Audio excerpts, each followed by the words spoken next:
And all of this was in unexpected lines. Candidates have held rallies, voters have cast their ballots. Behind the scenes, the Pakistani army is pulling the strings. You've probably heard this a million times. The result will be announced later tonight or tomorrow, but we already know the name of the winner, and that is Nawaz Sharif. But how did the military make sure that Sharif wins? How did they rig the vote? A few days ago, a letter began doing the rounds in Pakistan. It was written by a local election officer. This was a letter of complaint. And who was it addressed to?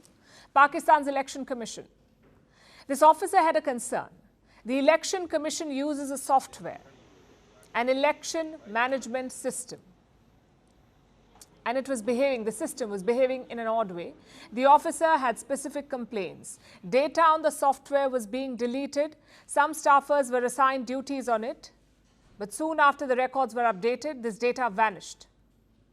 And when this problem came to light, the officer did what anyone would do: call for IT support. A technical team looked into the problem, and like most IT support teams, they could not solve it. They said it was probably a technical glitch. And the election officer was asked to continue using the software, but the officer was not convinced. The team using the software faced trouble too. So together, they reported their problems.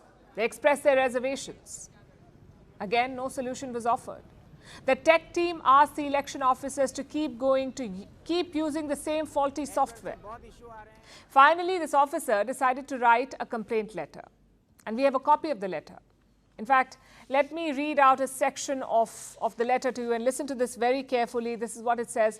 This weakness of the system has created many issues and also raises a question mark on the reliability and validity of the tool or software. This shows that either the election management system is an utter failure or, and listen to this, there is someone else that controls and manages the system behind the veil. So someone else is in control, he says. Or that's what he's suggesting. Who could be pulling the strings from behind? This system belongs to a government department, Pakistan's National Database Registration Authority, or NADRA. They're supposed to be an independent and autonomous agency. And what is their job? To maintain the database of all citizens, like population data, demographic files, and most importantly, voter rolls. They maintain all of this. Now, NADRA has an important role to play in this election. It controls all the systems used to administer the election and transmit the results. This agency is like a referee in a football match.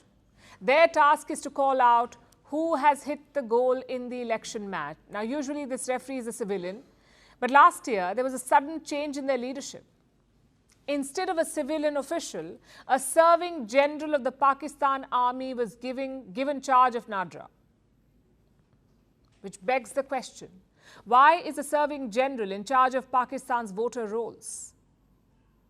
And it's not really rocket science to figure out the answer. The army put their own man in the driver's seat to ensure a favorable outcome. Last month, there was another complaint. It came from a member of the PPP, the Pakistan People's Party, led by the Bhutto Zardaris. Now, they had raised objections to NADRA's systems. One of their lawmakers had written a letter. It said the party has, quote-unquote, serious objections to the systems. Pakistan's Election Commission responded. It played down the risk of manipulation. But at this point, it's really hard to take any assurance at face value. It's like the army is not even bothering to hide how it is rigging the election. So from military coups to silent coups to brazen selection of prime ministers, this is how Pakistan's sham democracy has progressed under the army.